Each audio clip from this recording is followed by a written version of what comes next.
تعود في اللقطة الماضية، يلحق بالكرة أندريا بيرلو. ديفنس خطير، ديفنس خطير، يا رب لم يعرف في طفولته غير الرعب. لا تنتظر منه غير ذلك، غير ذلك.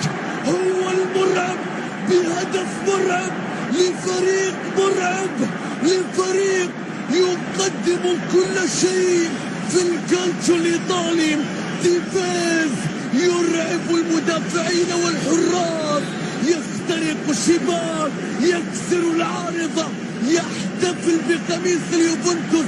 كان قادما إلى ميلان لكنه اليوم قادم عليهم. كان قريبا من ميلان لكنه اليوم قادم عليهم. أي تصويبة، أي قذيفة، أي صاروخ، أي رعب، أي تيفيز، أي سيد عجوز.